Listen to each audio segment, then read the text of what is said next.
За дараагийн 6 ордын үргэлжлэлийг 2 дугаар хэсэгтээ явуулж байна. За 7 сарын ерөнхий төлөв байдал гараг иргэсийн нөлөө ямар хөө байх вэ гэдгийг үл эхний хэсэгт ярьчихсан байгаа. 7 сар бол ерөнхийдөө сугар гарыг охины ордонд байрласан бархас үед гарыг мэлхий ордонд exalted буюу одоо ивэгдсэн тийм байрлалд оршсон. Санчир гарыг 7 сарын сүүлчээр ухарсан. Мөн Меркури буюу бууд гарыг хөдөлгөөний үргэлжлүүлж байгаа ийм үе гэж эхний хэсэгтэр бол ярьчихсан. Хэрвээ одоо ерөнхий төлөв байдлыг сонирхож байгаа хүн байвал эхний хэсгээс эхний одоо 7-8 минутанд энэ бүхнийг ярьсан байгаа. Бас үзчихвэл зүгээр юм уу гэж ингэж сануулж байгаа юм. За тэгэхээр энэ удаад бол одоо сүүлчийн 6 орд буюу Жинлүрийн орд. За Жинлүрийн ордын тухайтад бол Жинлүрийн ордны тухайтад сугар гарыг таны 12 дугаар гэрт орж ирж байгаа юм байна. Сугар гарыг охины ордонд байгаа гэдэг чинь таны бол 12 дугаар гэр гэсэн үг. За тэгэхээр 12 дугаар гэр гэдэг бол далд ертөнц, өнгөрсний дурсамж, нууцын тухай асуудлыг бас илэрхийлдэг. Дээрээс нь одоо далд ертөнц, далд мэдлэг энэ төр гэсэн асуудлыг яриад эхлэхээр яадаг вэ гэхээр бясалгал, гэгэрэл, ертөнцийн утга учирыг хайх, өөрийнхөө утга учирыг олох энэ төр гэсэн асуудлуудыг нэлээд хөнддөг. За тэгээд зарим хүмүүсийн тухайд бол нэлээд бусдаас тусгаарлагдаж нэлээд одоо холоос өнгөрснөөс өөрсдийнхөө удам судрын мэдээллийг хайдаг ч юм уу те. Нэг иймэрхүү үйл явдлыг бас 12 дугаар гэр илэрхийлээд байдаг. За тэгэхээр энэ үед ямар байх вэ гэхээр ганцаараа байх бас илүү сонирхолтой болж магадгүй. Ганцаараа байгаад бусдаас тусгаарлагдаад бясалгал хийх өөрийгөө эрх дотоод ертөнцтэй илүү удаан аялах ч гэдэг юм уу. За иймэрхүү байдал үргэлжилж магадгүй. За тэгэхээр ганцаараа байж гэж зориул өөрөө жишээлбэл бодож бусдаас тусгаарлагддаггүй юм а гэхэд зарим нэгэн хүмүүс нь гэдгэн одоо алсын аялалд гараад өөр хүсээгүй одоо тийм ганцаардмал байдалд орох тийм тохиолдол бас байж болно. За зарим нэгэн хүмүүсийн хувьд бас эрүүл мэндэд анхаарад одоо нэмлэгч гэдэг юм уу сувилийн газар арай тусдаа ганцаараа байх ийм үе бас ирдэг. Энийг бол 12 дугаар гэрийн бас үйл явдал гэж үзэж болно. За өнгөрсөн үеийн хүмүүстэйгээ холбоотой бодлууд бол бас энэ үед нэлийн орж ирж байгаагүй. Энэ нь одоо юунтай холбоотой вэ гэхээр магадгүй одоо бод гарагийн ухрах хөдөлгөөнтэй холбоотой байж болно. За нууц харилцаа юм уу? Эсвэл одоо нууц харилцаа гэхээр бас одоо нэг тийм таатаач зүйл бас биш. Боловч энэ үед бас жоохон ингэж харах хэрэгтэй энэ төр болдог гэж үздэг. За 12 дугаар гэрэг бол бас алсын аялалд хамаардаг. Тэгэхээр алсын аялалд гарах магадлалтай. Зарим нэгэн хүмүүс нь бол урд нь очиж байсан тэр нэгэн газар орондоо буцаж дахиж очих ч гэдэг юм уу. Нэг иймэрхүү үйл явдал бас 12 дугаар гэрийг хамардаг. За нэг иймэрхүү үйл явдал. За магадгүй зарим нэгэн хүмүүсийн хувьд бол алс халын аян юм уу, алс халын үйл одоо холбоотой урд өмнө хийж байсан ямар нэгэн үйл ажиллагаа байдаг бол тэрнийхээ үр шимийг үзэх бас нэг юм үе. Үр шимийг үзэж үр дүнгээ тооцох нэг юм үе байж магадгүй гэсэн байна. За тэгээд харин бархас үед гарыг бол таны одоо Жинлүрийн ордны тухайд бархас үед гарыг бол таны 10 дугаар гэрт байгаа юм байна. За 10 дугаар гэр гэхээр бол ерөнхийдөө албан тушаал нийгмийн байр суурийн тухайд хамгийн өндөр гэр гэж үздэг. Тэгэхээр карьерийн болоод нийгмийн статусын хувьд бол одоо нэг өөрчлөлт орох эсвэл хамгийн дээд одоо түвшиндээ хүрэх ийм боломжууд бол энэ сард алдах нэ. эсвэл шууд олддгүй юм ахэд ийм боломжийн талаарх мэдээллийг анх удаа олж авдаг ч юм уу. Нэг иймэрхүү явдал болох магадaltaй гэж үзэж байна. За жоохон салхитай байгаа учраас шуугаад байна уу яагаад вэ? Бас тэрийг би сайн мэдэхгүй шүү. За Жинлүүрийн ордны за бас энд нэг зүйлийг нэмээд хэлэхэд бол Жинлүүрийн ордны нар болон сарны ордтой Жинлүүртэй альсвал Альцэндээ туюу Мандалд ордон Жинлүүр байх юм бол бас энийг сонсороо гэж зөвлөж байгаа шүү. За тэгээд гадаа явж хийж байгаа учраас бас салхи сэржигнээд бас жоохон чимээ онцгойрцсон байж бас магадгүй. За тэгээд яваад ахаар бас жоохон паржигнаад ах шиг байна гэж бодоод нэг газар жоохон суучлаа. За тэгээд нэг гайгүй хөрхөн ийм бичлэгийг бас хандлаад бай гэж ингэж бодоод байтал бас яваад ахаар салхины чимээ ороод ах юм байна. За тэгэхээр Бархас бод гэдэг бол өөрөө маш тийм өсөлт дэвшил одоо хувь тулгаас өгж байгаа товоохон бэлэг дандаа л тийм таатай ивэсэн тэр нэгэн боломжуудыг олгож идэг ийм гариг. Тэгэхээр энэ бол таны 10 дугаар гэр байна гэдэг бол албан тушаал дээр маш том албан тушаал ажил мэргэжил гэдэг юм уу те. Тиймэрхүү зүйл дээр бол нэлээд одоо сайхан айтай боломжуудыг бол танд олгож ийм одоо өсөлт дэвшлийг хүлээж болох нэ. Энэ сард тэр бүхний одоо эхлэл тавигддаг ч юм уу те.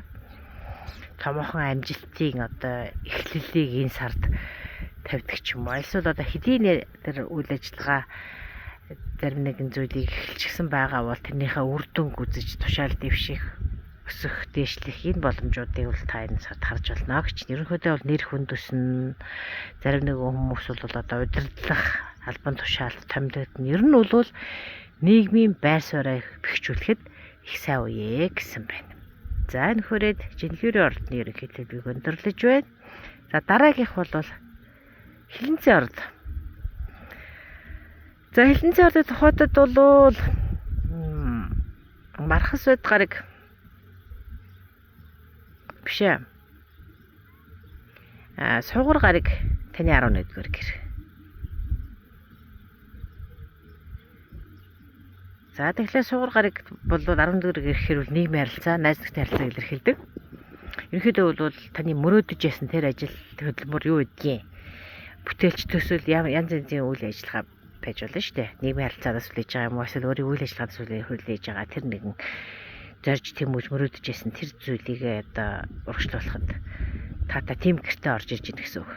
Тэгэхээр нийгмийн итгэх нэмэгдэн олон нийтийн дунд бол амжилт олно. Захив орчинд ажилладаг бол орлого өсгч гэдэг юм да. Захимаар одоо орлого бүтээгдэхүүнээс сурталчилдаг юм хүмүүсийн тухайд бол. За найз нөхөд эсвэл хамт олонтойгоо аялалд гарах хүсэжсэн тэр үр дүндээ хүрэхэд бол энэ 7 дугаар сар таатай үе юм байна.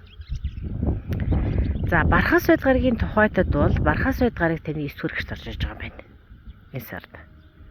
За Бархас бод гараг одоо бол юу Мэтхийн ордод Exalted байралтай байгаа. За Exalted буюу одоо тэр маш тийм таатай байрлал юэгдсэн ийм байрлал байна гэдэг бол бүх ордны бүх одоо 12 бүх ордуудад ямар гэрүүдэд нөлөөлж ийнэ гэдгээс шалтгаалаад тэр бүгд чинь ивэл үзүүлнэ л гэсэн үг. За 19-р гэр гэхээр бол гадаа тарилцаа дээд боловсрал одоо таны ихтгэл үнэмшил ертөнцийг үзэх үзэл таны шашин шүтлэг таны одоо spiritual буюу одоо тэр оюун санааны удирдагчаа олдог ч юм уу маш одоо тийм ихтгэл үнэмшлийг танд өгсөн тийм нэгэн үзэл бодлыг та энэ үед гинтхэн олж өөртөө нээдэг ч юм уу эсвэл алсын аялал гадаад орнтой холбоотой ажил. За дээрээс 9-р гэр бас нөгөө хууль эрх зүй дээд боловсрал эзэмших таатай үе бас нөгөө бюрократи гэж хэлдэг штеп нөгөө төрийн болоод нэг тийм албан тушаал янз янзын одоо тамга тэмдэг хууль зүйн асуудалтай холбоотой тэр нэг бичиг баримтыг бүрдүүлэх юм бол бас 9-р бичиг баримттай холбоотой. За бичиг баримт ч яг ерөөсөө л хууль журмыг дагсан тэр нэгэн одоо жоохон тийм хүн царталтай гэмээр тийм нэг ажил төрлүүд байдаг штеп. тэр зүйлийг хийхэд бол одоо их сайн үе гэсэн мэт. Итгэл үнэмшил бас энэ үед багтна илүү өөдрөг болноо гэсэн байна. За тэгээд энэ үед энэ сонсож байгаа хүмүүс нэг зүйлийг дандаа би хэлхээ мартчихад байгаа. Тэр нь юу гэхээр энэ яриад байгаа зүйлүүд бол одоо гэр энтергээ яриад явахаар бол видео зурхад хамаардаг юм л та. Видео зурхад хамаарна гэхээр яг үхээр таны төрсөн сар өдөр цагаар чинь тооцоолдог тэр мандалт орд сарны орд энтрийг чинь яриад байгаа юм. За тэгээд сарны орд чинь хэрвээ хилэнц бол энийг сонсно. Мандалт орд чинь бас хилэнц бол бас л энийг сонсно. Мэдээж нараараа буюу 10 сарын сүүлчээс 11 сарын 20 хүртэл төрсэн хүмүүс бол таны нарны орд чинь хилэнц шүү дээ, энийг сонсно гэсэн үг. За тэгэхээр 11 болон 9 дугаар гэрүүд чинь идэвхжсэн ийм сар болох нэ. Өөрөөр хэлбэл найз нөхөд нийгмийн харилцаа нэлээд төвтэй.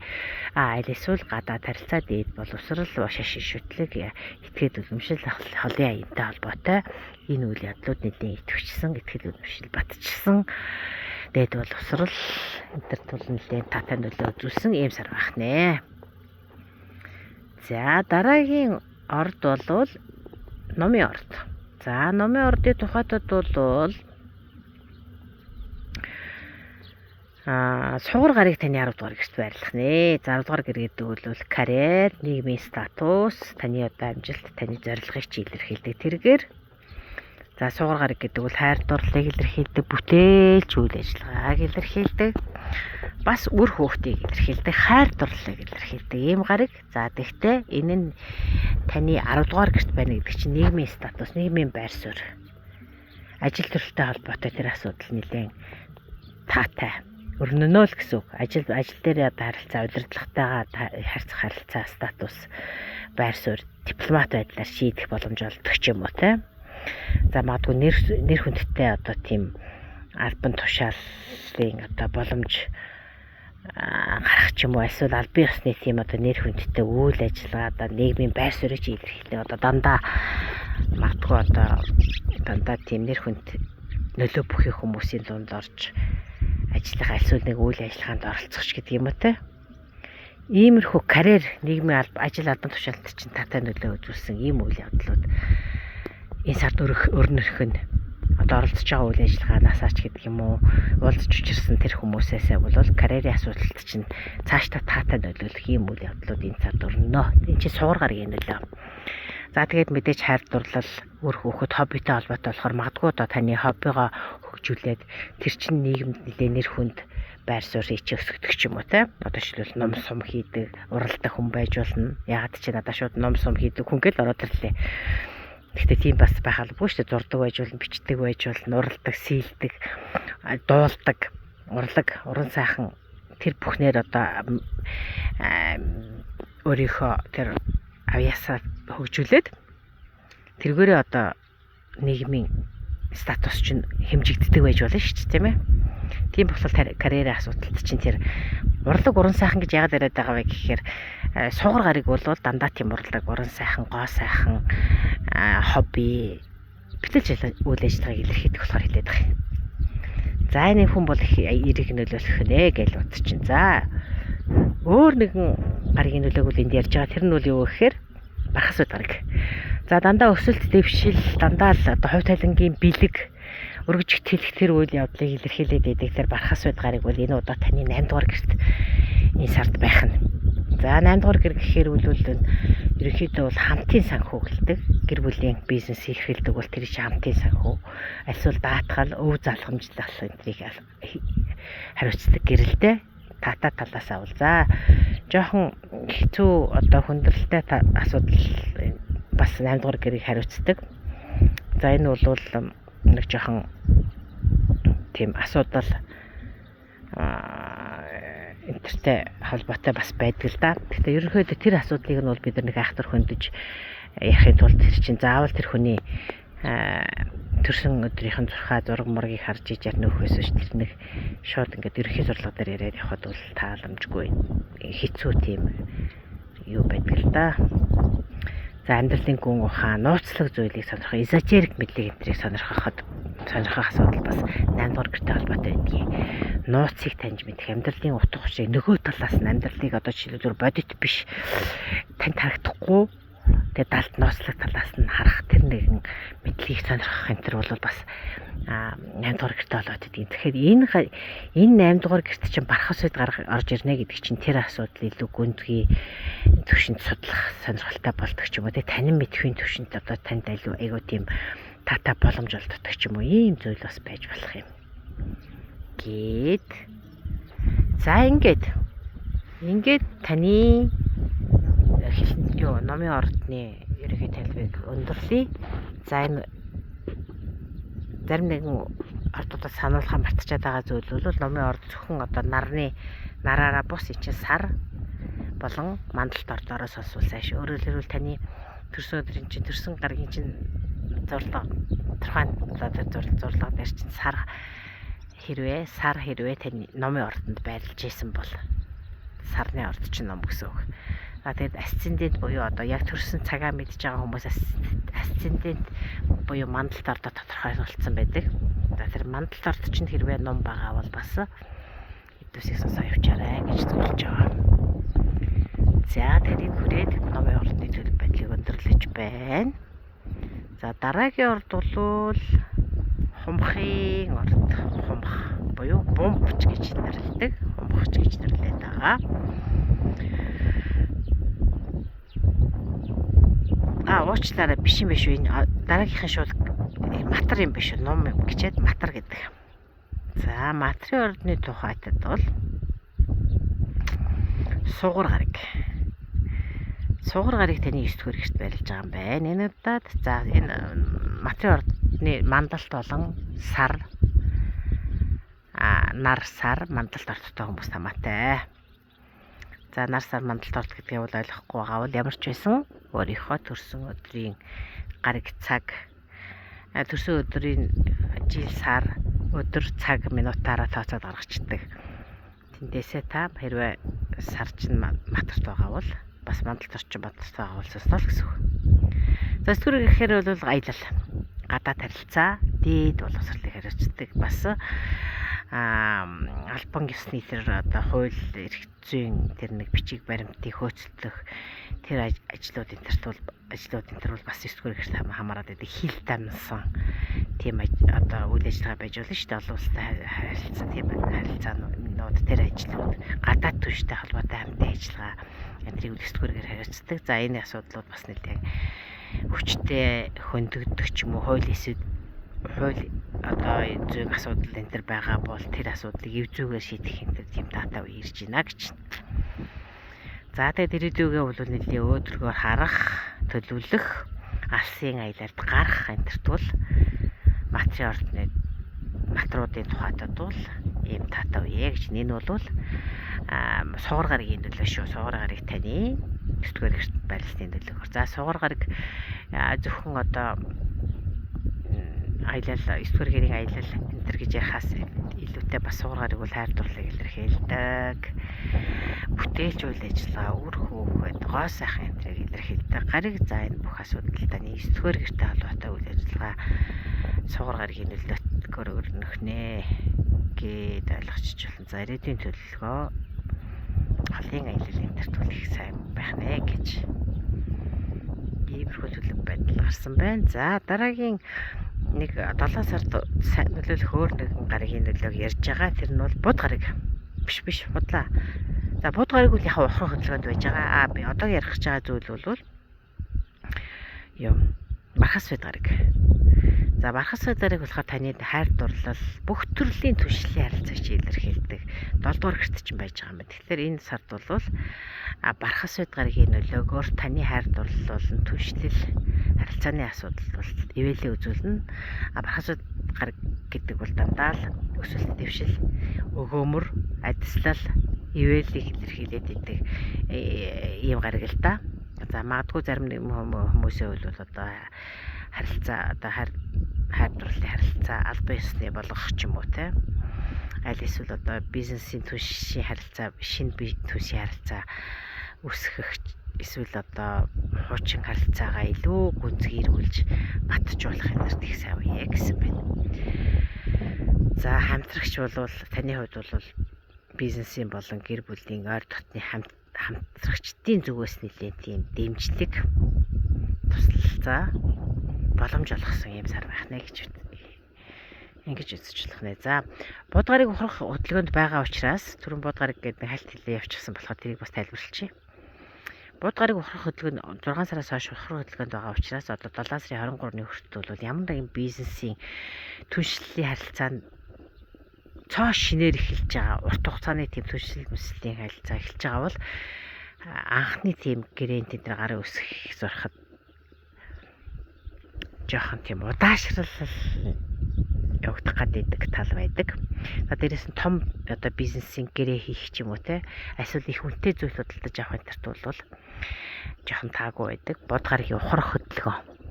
Ухрах хөдөлгөөнийг төгснөөс хойш энэ бүхэн таатай үргэлжлэл явчихдаг. За энэ үед ямар нэг байдлаар одоо гэрээ хилцэн хийхээс ч аргагүй тийм нөхцөл байдал бас үүсч болно шүү дээ.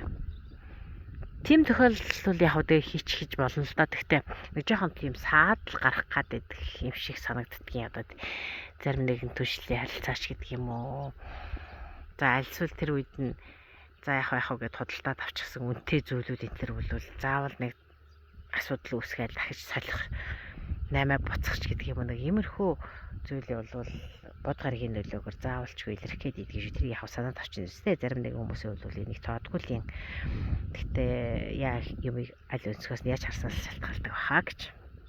За энэ хүрээд материал ордны төрөл байдлыг өндөрлөж байна. Дараагийнх бол өстэй хумхын ор. Төрөнийх бол хумх гэж жоохон андуурцсан шүү. За хумх уу бомбын орд. За энэ бол таны Сугар гарыг таны 8 дугаар гэрт байна. 8 дугаар гэр гэхээр самхүү, хамтын санхүү, хамтын хөрөнгө оруулалт, өр төлбөр, зээл, санхүүгийн маргааныг шийдэх энэ юм үе гэж. За өр зээлээ зэгсэх хэрэгтэй болох нь пассив орлого буюу одоо та юм хийхгүй байсан ч гэсэн олж идэг орлого байдаг шүү дээ. Одоо хувьцаач гэдэг юм уу. За ийм зүйлээс бол бас ашиг хүртэх боломжтой. 8 дугаар гэр гэдэг бол дандаа хамтын санхүү пассив орлогоос гаргаж бас илэрхийлдэг. За хүмүүсийн тухайд бол тэтгэвэр, тэтгэмж, тэтгэлэг энэ гэсэн асуудлууд хэрэг танд чухлаар тавигдж байгаа бол тэр үйл явдлууд энэ сард бас нэлээд идэвхж нэ гэд ойлгож байна. За татварын болон одоо өр зээлийн асуудал байгаа бол бас шийдэгдэхгүй удсан энтер байгаа бол тэр асуудыг шийдэх таатай боломжийг сугар гарагийн нөлөөгөөр олж авна гэд ингээд ойлгож болно. За ер нь бол бас дээрэс нь энэ сард бол будгарыг ухрах хөдөлгөөнд байж байгаа. Будгарыг ухрах хөдөлгөөний үед бол зарим нэгэн мэдээлэл өнгөрсөнд болсон зарим нэгэн алдаа татвар матуртай холбоотой хэрвээ асуудал одоо удаан хадгалагдсан энэ бол тэр нэлээд эргэж сөхөгдөх заавал тэрийг нэг засах сайжруулах өр төлбөр баруунлах энтертэй холбоотой асуудлыг шийдэх хэрэгтэй болж магадгүй гэж. За тэгээд их хэмжээний хөрөнгө оруулалт бүхий одоо тийм салбарт мөнгө төрөний асуудалтай холбоотой том гэрээд энтер бол будгарыг ухрах хөдөлгөөний үед хийхгүй жоохон ухрах хөдөлгөөнийг төгсгөл 23-наас хойш энтер хийвэл зүгээр гэдэг. За ер нь ухрах хөдөлгөөн бол өнгөрсөнд хийсэн алдаа зарим нэгэн дутууд хийсэн зүйл энтерт бол заавалчгүй хянах сайжруулах тийм шаардлага гарч ирдэг. За дараагийн энэ сард гол баримтлж байгаа гарын хэрэгслийн нөлөө баримтлах явахтай гол онцолж байгаа гарын хэрэгслийн нөлөө бол бархас байд гараг байгаа. За бүхнийг ивэдэг, тэтгэдэг, дандаа л айтай таатай боломжийг олгодог энэ бархас байд гараг бол таны 6 дугаар гэрт орж ирж байгаа юм байна. За 6 дугаар гэр гэхээр өдөр тутам таны хийдэг ажил, эрүүл хэв маяг, амьдралын эрүүл хэв маяг, эрүүл мэндийн асуудлыг хариуцдаг юм 6 дугаар гэр. За энд сануулж хэлэхэд дандаа мартчихад байдаг. Тэгэхээр энд бол хумх буюу бомбын ордны мандалт болон сарны ордтой хүмүүс бас давхар сосоо явчаарай гэж хэлж байгаа шүү. За тэгэхээр ажлын байран дээр нэлээд одоо дэмжлэг авах хэрэгтэй хамтарч ажиллахад нэлээд таатай боломж олдох ч юм уу те 6 дугаар гэр учраас аль эсвэл одоо удаан хугацааны туршид шийдэж чадахгүй бас эрүүл мэндийн асуудал эсвэл эрүүл зөв одоо хооллолт дэг жаягийг бэхжүүлж батжуулахад одоо их сайн үе гэж үздэг. 6 дугаар гэр бүл ерөнхийдөө эрүүл мэндийн асуудлыг нэлээд хүчтэй хөнддөг учраас өдөр тутмын амьдралдаа зөв үе бэцэгцтэй дэглэмтэй эрүүл хэвж маягийг энтер дадуулж хөвшүүлэхэд их сайн үе гэж хэлдэг. За энэ нь бол бас ухрах хөдөлгөөнтэй гаргуудын ухрах хөдөлгөөнтэй давхцаж байгаа бол бүр ч илүү одоо анхаарах хэрэгтэй гэж үздэг. Яг тэгвэл ухрах хөдөлгөөн гэдэг бол дандаа өнгөрсөнд чи ийм алдаа гаргасан одоо энийг заснуул гэсэн боломжуудыг дандаа хүндрэлтэнд сануулж идэг үе байхгүй юу. За дээрээс нь 6 дугаар гэр гэдэг чи эрүүл мэндтэй холбоотойгоос гадна эрүүл мэндтэй холбоотой өөр нэгэн чухал бас нэг жижиг гаригийг юу яриад байдаг. Гариг гिच гэж хэлэхээс илүү зүгээр астероид ч гэж хэлдэг. Барууныхаа их ярьдаг. Энэ бол хирон орсууд хирон гэдэг. Англи болохоор чирон гэж яриад байдаг. Энэ гариг бол дандаа илааршил эрүүл мэндтэй холбоотой асуудалд маяг хүчтэй нөлөөлдөг гэж үздэг. Тийм болохоор хэрвээ эрүүл мэндийн асуудал нэлээд олон жилийн туршид бас танд анхаарах хэрэгтэй асуудал байсан бол энэ үед нэлээд таатай тийм үр дүн үзэж болох нэ гэдэг ингээд ойлгочих болох нэ. За энэ хүрээд бомб буюу хумхын ордны төлөв байдлыг өндөрлөж байна. За дараагийнх бол төгсгөлийн загсны орд. За загснуудын хувьд бол загсны нар болоод сар мандалт ордтой загсуудад хамаатай гэдгийг эхлээд хэлчихье. За ер нь бол хүн нэг юм 3 ордыг л сонсож яхад ерөнхий төлөв байдал олоод авчих боломжтой байдгийм байна гэж анзаарсан. Зарим нэгэн хувьд бол нарны орд нь маш сайн таарж яхад нөгөө зарим хүмүүсийн хувьд бол тэр сар нь маш сайн таарж ид. Сарны орд нь илүү таарж идэг ч юм уу. Аль эсвэл зарим нэгэн хүмүүсийн тухайд бол мандалт орд нь илүү таардаг ч юм уу. Нэг иймэрхүү байдгийм байлээ. За тэгэхээр сугар гарыг таны хайр дурлал, гэрлэлт, бүх төрлийн түншлэлийн харилцааг илэрхийлдэг 7 дугаар гэрт чинь барьж байгаа юм байна. За хайр дурлал гоо сайхныг илэрхийлдэг сугар гарыг яг тэр хайр дурлал, түншлэлийг илэрхийлдэг энэ 7 дугаар гэрт байна гэдэг бол харилцааг илүү одоо тогтвортой, найдвартай болгох иймэрхүү боломжууд эсрэг гарна гэсэн шинэ түншлэл бий болгох, шинэ бизнесийн болон хувийн амьдралын одоо тийм хамтрагчтайгаа ойлголцох, эв найртай байдлыг эв зүгөө олох энтерт бол их таатай үеиг нь л дээ. За ерөнхийдөө бол энэ бол цуур гаргийнхаа нөлөөгөөр бол ер нь гоо сайхан, урлаг, уран сайхан түншлэл харилцаанд одоо таатай боломжуудыг олгохоос гадна бас тийм бүтээлч үйл ажиллагаанд их таатай нөлөөлөх ийм төлөв байдал энэ сард илүү одоо онцолж байгаа сугар гаргийн нөлөөгөөр. За сугар гариг гэдэг бол дандаа бүтээлч үйл ажиллагаа, урлаг, уран сайхан, гоо сайхан энтрийг хариуцдаг гариг. За тэгэхээр амьдралын хамтрагчтайгаа одоо ойлголцсон гэдэг чинь магадгүй одоо тэр хүмүүс тийм хоббигоороо нэгддэг ч юм уу те яг адилхан зүйлийг зорж тэмүүлж хийдэг. Тэр нь амжилтанд хамтарч хийхээр одоо илүү амжилтанд хүрдэг. Тэр нь тэгээд бас мөнгө бол сугар гарыг бас зөвхөн хайр дурлал, урлаг, уран сайхан гэдэг зогсохгүй бас бүтээлч үйл ажиллагаас орлогыг илэрхийлдэг ерөнхийдөө. За мэдээж тэгээд олсон орлого тэр зүйлийг бол зөв ухаалаг зарцуулахыг бол охины ордонд байрласан энэ сугар гаргийн нөлөө та бүхэнд бол сануулж байгаа.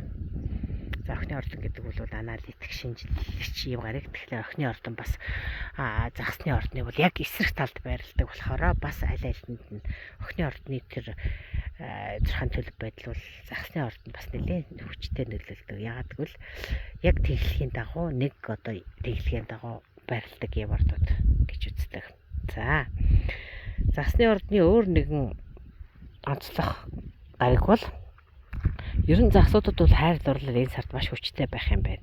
Сугар гарыг 7 дугаар гэрт чинь хайр дурлал түншлэлийн харилцаанд нөлөөлж исэн бол таны 5 дугаар гэр бас таны жинхэнэ хайр дурлал үр хөвгт бүтээлч байдлыг чинь илэрхийлдэг 5 дугаар гэрт чинь бархас үед гараг ороод ирж байгаа юм. За энэ бол бүр маш таатай байлаа. За бархас үед гарыг бол ерөнхийдөө бүгдийг ивэдэг, тэтгдэг, дандаа өсөх дэвжих боломж олгодог гэж үздэг. Тэгээ дээрээс нь Ведийн зурхад бол бархас үед гарыг 5-9 дугаар гэрүүдэд бүр илүү нөлөөлдгөө гэж үздэг.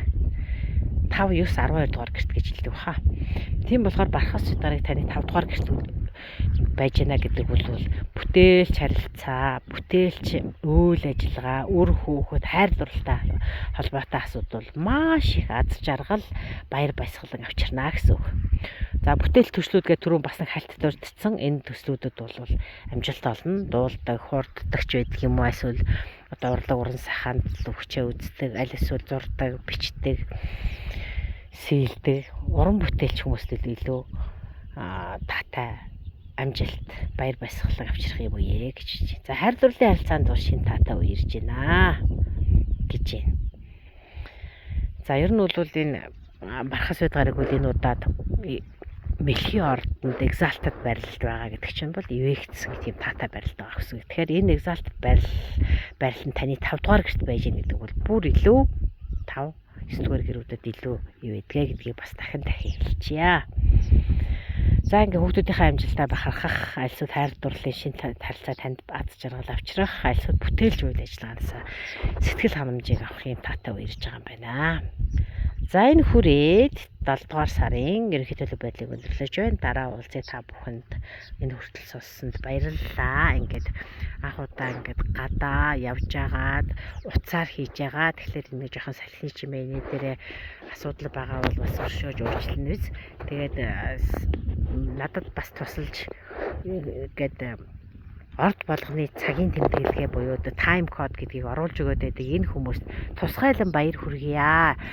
Баярлалаа гэж хэлье. Яг тэгвэл тэр энэ бүхнийг хийснийхаа дараа цагийн код оруулна гэх бас нэлээд компьютер дээр бас нэлээд нарийн ажиллагаа шаарддаг. Утсан дээр болохоор энэ бас жоохон хязгаарлагдмал. Дээрээс нь энэ сүлжээ маш муу болохоор энийг хийхэд нэлээд цаг орж байгаа. Гэтэл энийг маань ингээд хийгээд өчөж байгаа энэ хүмүүст баярлалаа хайртай шүү. Та бүхэн үргэлж намайг дэмждэг, та бүхэнд үргэлж баярлалаа шүү. За баярлалаа. Дараа уулзъя. Баяртай.